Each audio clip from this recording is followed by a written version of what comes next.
Hey, so it's been snowy, and then I was out of town, so haven't got to the next one I want to do yet, but this is the Double T, and you've probably heard me reference it in a few videos. Probably a lot of you know what it is already.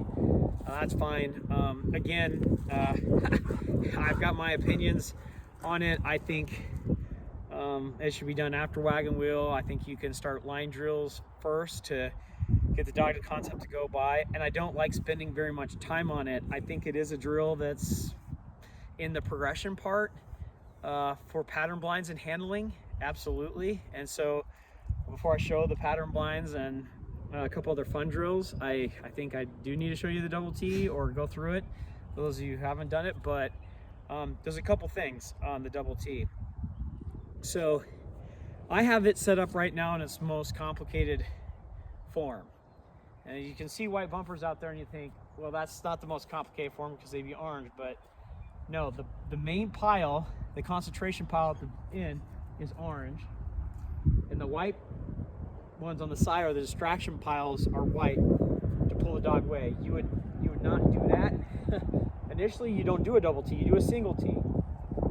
Now again, a lot of handlers, a lot of pros would have a different opinion on this. Putting that out there, again, for those of you who might see something different, call me out. This is my opinion. I don't start the Double T with a single T in the same spot that most people do. Most people are going to put the white bumpers up top first and run it that way. I don't believe in that. I want to teach the concept first. So my single T is I want to keep that high drive up, and I want to keep the dog on line. I don't want to have to be knowing the dog off a lot initially. So I put the actual first part of the T here, the white bumpers and closest, and I walk the dog up, and I have a pile of white bumpers, and I walk the dog up just about even with that line. And so they know I got to run past that wall of bumpers. I got to go to that back pile, and they've already been doing the back pile, so they know I get there, it's all business. I get the bumper, I get back, right? And so I start them out with success there, okay? And then I don't add a second pile. After that's working well, from that position, I'll give them one over to each pile. I'll give them overs, to those piles, so they know the pile's there and they know that the piles are there on an over, okay? Then I'll back the dog away and have them this distance run through that psychological barrier of the two piles to the back bumpers.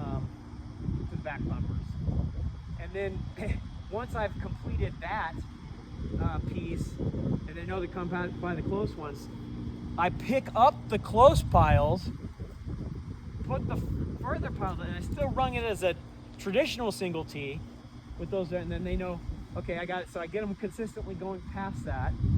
And my goal is to get them to go past those bumpers to line the middle pile. I'm not so concerned with doing a bunch of stops and overs to those piles. So if I run them to that back pile 4 times in a row, that's perfect. And then I might sit them, and if they take that over and they get the pile and they come back to me, great. That's one. I've controlled them between the piles. I'm happy. I'll rerun it at that point. I'll stop them, and then I'll do what I try not to do very often, which is why I'm not a huge fan of spending much time on the tee, is I'll stop them, and they'll think, oh, a stop means an over, and instead I'll give them a back cast, right or left, depending on what I think is the furthest side of the pile they've stopped on. If they roll a little bit on their sit one way, I'll cast them back, and I'll continue them to that pile, so they know, okay, even in a stop situation, I can't pick up a pattern. It doesn't mean now I'm going over. It might mean I still have to go to the back pile. And I think, and that's the drill. And then I don't start casting a lot of overs. If the dog is stopping at the first pile and then taking the back all the way to the back pile without veering off to one of the side piles and doing it at the furthest pile, and the dog's getting that right, and I mean a couple times is it for me, then I turn it into a lining drill. I line each pile like wagon wheel, and I call it. So once I've gotten the dog to go through the first barrier, right, and then put those up put the second barrier out, and they're going through that, and then they're going through the doubles, and they're stopping when I tell them to stop, and they're taking the cast I tell them to take, then that's done. I don't need to mess with this anymore. I move on, because all you can do is you start stopping the dog on line a lot. They start hopping off line on their sit. They start getting bigger and fatter sits all the time, and I just have seen it lead to wars. But it's an important thing to have the dog run through the other bumpers. Now, again, if it's a newer dog, I identify the pile, right? I throw it up there and say them on their name, and it'd be a white pile at first. I like doing that. If you have white and black bumpers instead of just all white, I like doing that. Initially on the side piles. So I have Zilla today, and that's kind of cheating. Should be. She could mess up. I mean, she hasn't done this probably in a long time, so she could mess up. We could still get some correction demonstrations today. Chances are she's just going to do what we tell her to do, so you can see how it runs, and that's fine. But I just didn't want to put Brody and Bella through it, because, especially Brody's done it, and I don't want to be stopping him when he's online very much anymore. I want to keep his blind confidence high. Sight blinds and pattern blinds are great for him, and I think people, once their dog started running blind, they keep doing blinds instead of doing pattern blinds. But teaching a dog to line and carry all the way, you bring that sight blind back. It's like running single marks. My dog might not see a double or a triple Monday through Thursday, and then Friday, Saturday, I'll set wingers up, do triples and things like that. But singles teach marking.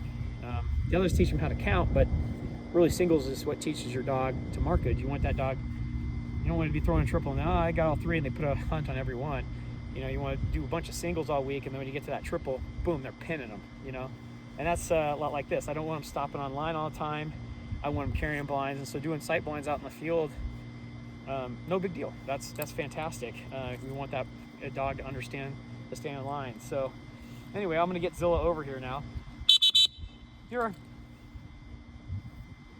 Get her in here before she turns all the neighbors' grass a different color. Here, come on. Come on, good girl. All right.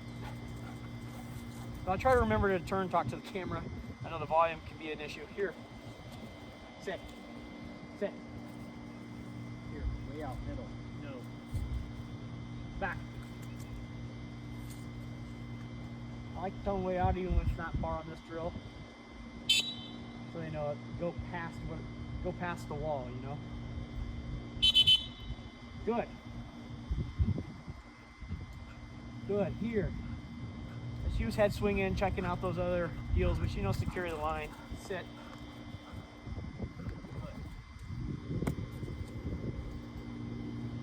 Back.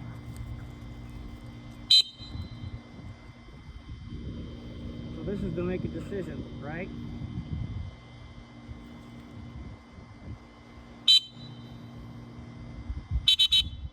So a lot of dogs when they're younger, what you're gonna get there, heel, is they'll have broken that barrier just a couple inches like she just did. Like she was actually past the imaginary line between those two buttons. You'll give an over, and I let her think about it. Like, let them settle in, don't cast fast. There's a lot of bumpers around them. I'll give them an over, and the young dog will sprint to the top pile because they'll want to kind of push. And by the way, I'm only doing this on an uphill slope, so that's better for you to see. I wouldn't recommend this. I'd go down the lower field normally and do this on flat surface, right? This is for the benefit of the camera. Obviously, if you're wanting a dog to learn and carry momentum, you don't want them to have to push uphill too. It does help them see the back pile, but it brings all the other bumpers in place, especially when it's white and orange. So for me, it'd be a flat surface normally, but this is, for the camera. So with her, it doesn't matter, obviously, but I just stopped her short and sent her over. So with the normal dog, there's no way on God's green earth that I'm stopping her on the next run, right? Like, and that's the thing with double T, people start overhandling, they stop them, then they send them and they stop them at the next pile, then they stop them, they actually stop in the middle, so they try to angle them back and all that. The primary here is the back pile. Picking up the side bumpers on overs, we don't want to be doing overs. Overs are get out of jail, over to the next series, or back to the car. They're a desperation, get out of a problem after you've made 2 casts that haven't been followed. So the main thing of this goal, this is to get the dog to take the back pile, and if you stop it, it doesn't necessarily mean an over. Heel, sit. So it's important. Way out, back.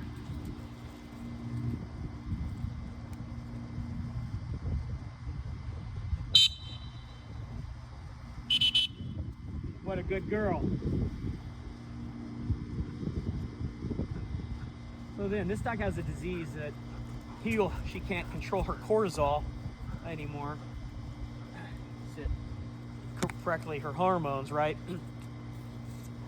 So she's 10, so she's slow. She's doing this happy, but she's doing this slow. But let's pretend that, right, that you need to pick a dog spirit up. I keep a bumper with me when I get back the identification, and then again, you just throw that off, sit. Zilla. And that usually picks the spirit up. If you feel yourself getting frustrated, because she's making this look easy, but trust me, when you first do this, your dog's gonna veer left, veer right, sit, and you're gonna have to cast out of it. So drop. If your dog pops on its own and sits on its own somewhere, then it never gets to go in an overpile. It's if your dog starts to sit on its own, I try to avoid electricity on this drill, but if your dog, you go really low. So if your dog's normally a 4 dog, okay, you're a 2 on this drill, and you say back, and that dog gets out there and pops or starts going to the wrong pile, right? Okay, you're gonna whistle and give back. So anytime that dog deviates from the line, you're gonna put the dog back on line with a back cast to that pile. And angled to the back, whatever the direction is, but you're gonna get that dog to that back pile. You're gonna get them away from these piles.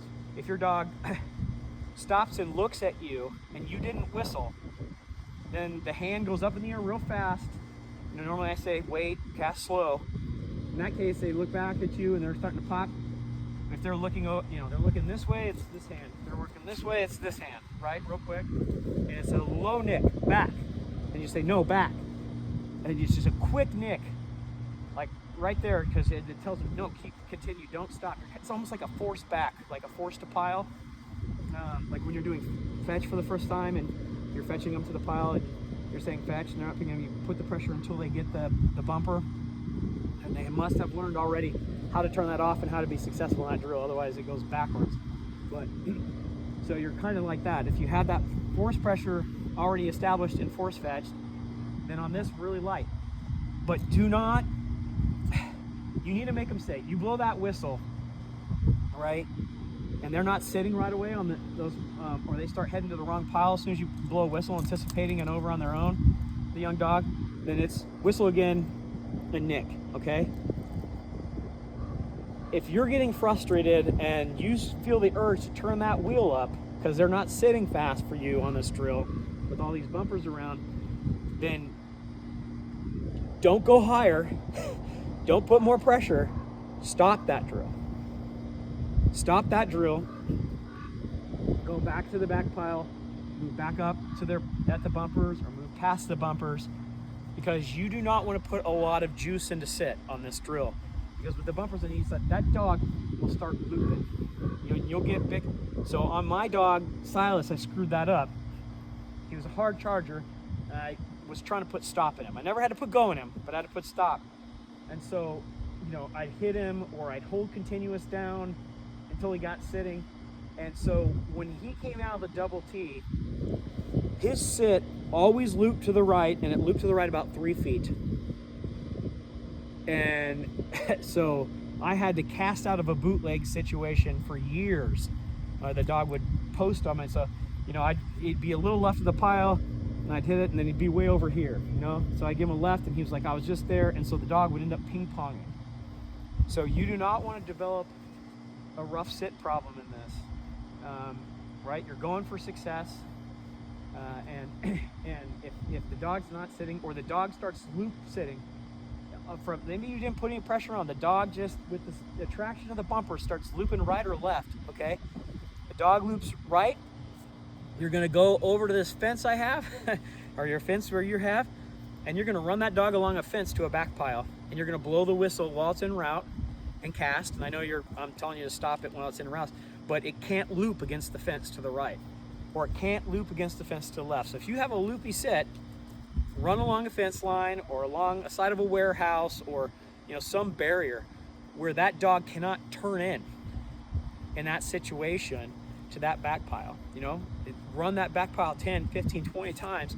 Keep the dog spirit up, throw a happy bumper off to the side, everyone, bring the dog back, send it to the pile again.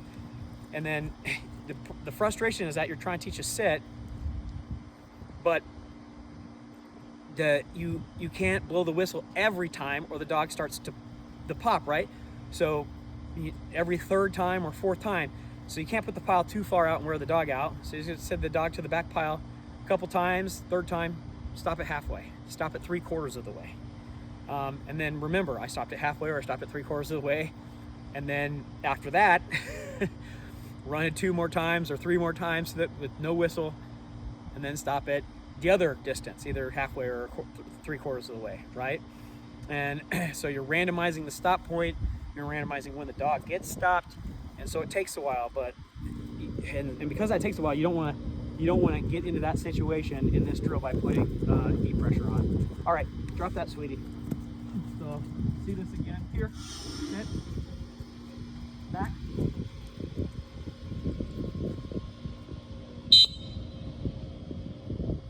Okay.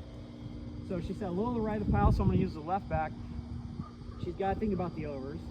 Now, instead of let her sit long enough, she's like, oh, I'm close to this pile over there, right? But remember, the last cast I gave her was an over. So if I want to demonstrate control, I'm going to send her straight back to the pile she was going to anyway.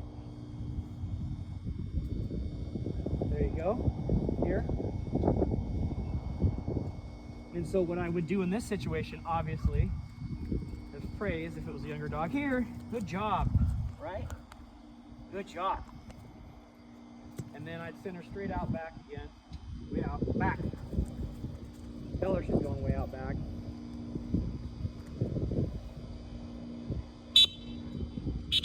We'll wait on that whistle. Okay? So, if it was a younger dog, at this point in the drill, I'd throw a mark off to one of the sides, because the hard charge happens if the temperament stays up. And throwing a mark off to the side not only picks the dog spirit up, it relieves your pressure. Right? If you're just like back, you start drilling, right? And it's good to start drilling on that, but you want to keep fun, okay? And you don't want to turn it into a task. It's a task for you. It was for me anyway, on training, to get through this checklist of things I want to do. I want my dog to say I've done this. I want my dog to say I've done this. But don't make it a task for your dog. Make it play for your dog.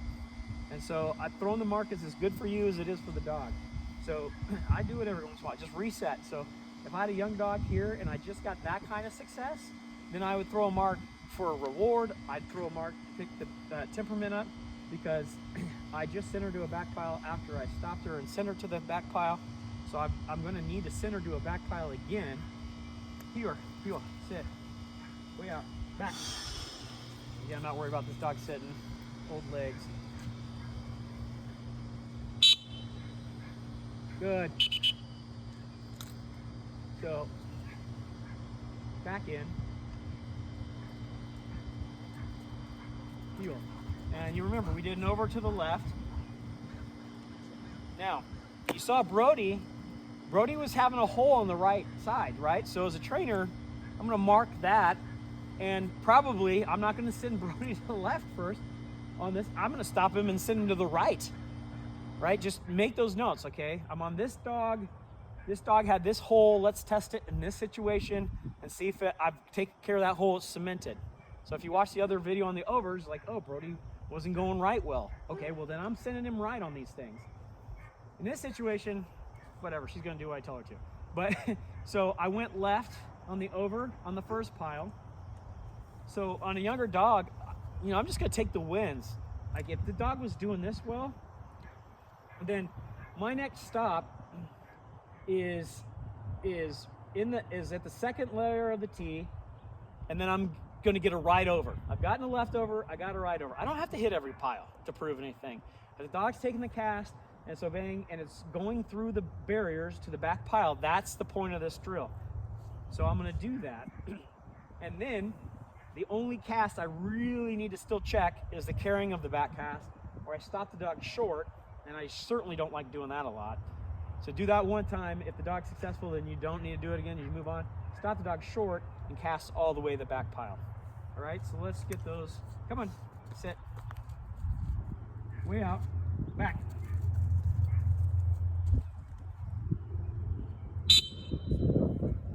Okay. Over. Over.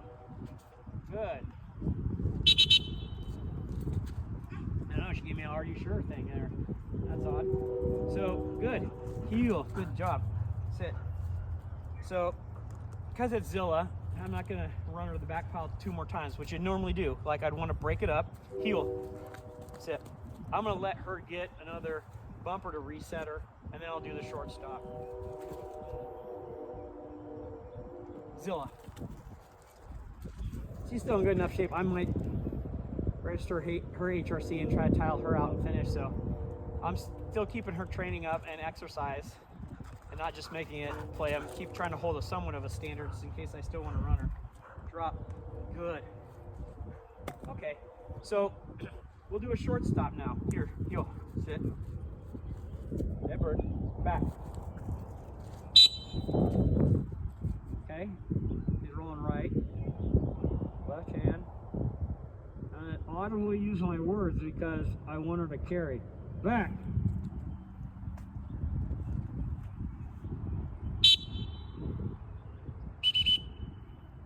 What a good girl. What a good girl. Like riding a bicycle, huh, sweetie? All right, good. Sit. So, now, when a dog's done that, all those elements of the double T, I don't need to ever see this thing again. And I'm serious about it. I know I sound negative on it. I know the importance of it for barriers and all that. I know the importance of it, but make sure you got wagon wheel down, in my opinion. Again, my opinion. And those things first, because all of my issues that I had to spend fixing it was doing this drill wrong. Because again, you're just programming overs, you're programming stopping on line, right? And you don't want to do that a lot. You just want to teach it to go past. And that's why I even like that lining drill I showed with the 2 piles. If your dog is lying good, then I'd try that drill first before even this.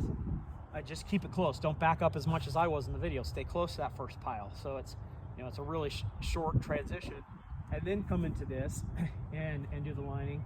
And then once you're in this and you've had that success like we just had, you're done with this, move on. This is an important tool to get through, and then you never need to use it again. It's like a one-time special use tool, and then move on to the other things I'm gonna show you that are way more fun. After this, it's pattern blinds, W pattern blinds, triple pattern blinds. A lot of, you know, with sight blinds are always the start for all those different things. And then make sure you're doing a lot of marking drills in between. So I'm going to tell you, this is the one thing I still set up a T for, and I'll like use an orange bumper. If you know, this is like a 5-spoke wagon wheel just compressed now. And instead of starting up close, right, now I have some little bit trickier angles in it. So a finished dog, or dog gonna run finished, whatever, I will turn this into a line drill. I can set this up kind of like this is a compressed wagon wheel, and I'll run it this. And I like to remind the dog what we're doing. Sit. Right, front, so get in that click. Hey. Here. Here. So I've identified each pile of this dog. So this dog is like click, click, click, click, click, click, right? So she knows the line, okay? Heel. I'll reset it a lot of times, and I'll run it at the same click. If I start at this angle, I'll run at this angle, this, and then I might mix it up after that. But just for the sake of this, easy, hand throw distance, easy, back.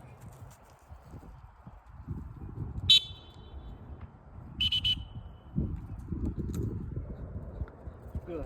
Heel. That's it.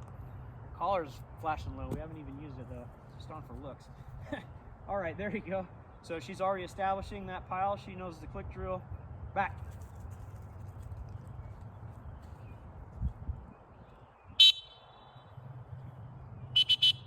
Now, she's making this look easy, but that's hard actually.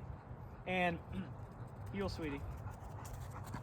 If your dog goes to the wrong pile, okay, starts going, you short sit it right away and you cast out, okay? And then if you have to cast out of one of these lining situations, like it's going to the short pile, you give it an angle back, it rolls to short, no, you cast again, it doesn't take the cast again, then you call the dog back in on a 3 whistle, and then something about coming back in resets the dog, and then give it another attempt to cast to the right pile, the correct pile, okay? And try to get out of casting. In this lining drill, really try not to bring your dog back to the starting line and rerun it without a bumper. Try to cast out so that the dog knows this is where I was being sent and where I should have gone if I didn't want to get stopped. So on the way back here, way back, back. Now, you're going to be more disciplined with having that dog right next to you and all that stuff.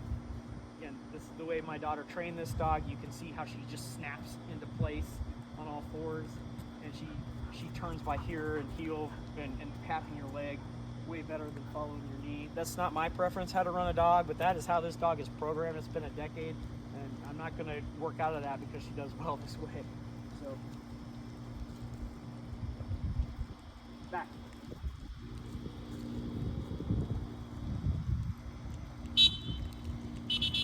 Good.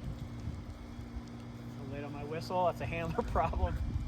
So we're going to close the pile. It's an easy pile. Last one. Easy. Back.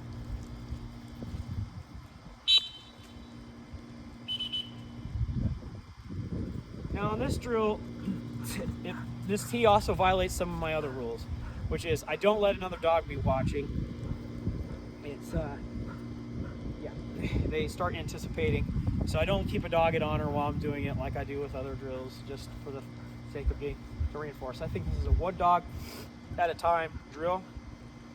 I don't know dogs off of marks to run this. It just, to me, again, this is I'm teaching a specific technique here. So I'm not worried about knowing them off and running a back pile for a pattern blind thing, because this is a weird type thing where I might have to stop them online, so I don't do that either. But don't fear my negative comments to say like, oh, I don't want to do this drill, I might mess up. You need to do this drill. You need to get your dog to go past the wall and scent of objects and bumpers and be in your control on a straight line to a back pile, and you need to stop and carry the direction it tells you to go. So you need to get through this. But once you have the success that Zilla displayed today, then you need to be done. and if you're getting frustrated, and I know today it looked easy with her, and it would be easy probably with Bella and Brody right now too, but I just don't want to stop them online. But Brody could possibly give us something to work with making some mistakes. He's younger, so I thought about doing that. And you'll see, like the dog will you'll send them to that pile and they veer off to the left or they veer off to the right, and you need to sit them and cast out of it, and you'll sit them and then you'll try to cast out of it and they'll roll the way you run, but they'll still go back to that other pile, and you need to give a sit, no, over, get them in the middle, back, right, kind of thing. And the dog might mess up 2 or 3 times in a row, and you just keep running it like back and trying to cast out of it. You need to think like, if the dog wasn't successful, how do I make it easier, right? And so, you know, if you had to cast out of the last mark, you know, or the last situation, don't test the dog, re-identify the back pile. Pick up a bumper, go to the back pile, send the dog on a name, send the dog on back, simplify, because he realized, just like the last drills that you've built on, it's like, oh, I identified the pile, last time last week when they identified the pile, then they sent me on fetch, then they sent me on my name, right? And they send me on, so the dog's clicking in. Oh, I need to go straight. I need to go straight. So if it didn't work the first time and it's a new concept for the dog, don't think, oh, they'll get it next time. No, intervene, do something in a positive fashion. Identify the pile, send the dog to the pile, and then get success, rerun it to the back. Do that 2 or 3 times, and that's the pile that dog was. If that, say the upper left, every time I send Zilla, she went to that pile, okay? Then don't send it over to that pile the whole night. Don't ever let the dog go to that pile on your command. And then that way they know, oh, I was never supposed to go there, you know? So just like think about that, like, okay, because if I get a right over and a leftover short and we just ignore that pile in the drill completely because that's where the dog wanted to go, then you're demonstrating the control. The dog never needs to pick up a bumper from that pile to be successful, right? Because the whole point is the control and going through barriers. So, you know, take some time, do some thinking. When the dog makes a mistake, you know, be happy. Oh, good, an opportunity I get to think and help the dog. Like this is the point of this thing. This point of this drill is there's going to be a mistake and I get to fix it. Keep your temperament up, keep the dog's temperament up, and then it will go well. So don't fear the drill. Just don't spend a lot of time on it. I've said it 3 times, but I can't emphasize it enough. So, all right, well, I'm gonna take Zilla inside, and we're gonna get the other 2 dogs. My wife's gonna help, I think, on Valentine's Day, because that's, you know, the romantic thing to do is run Labradors.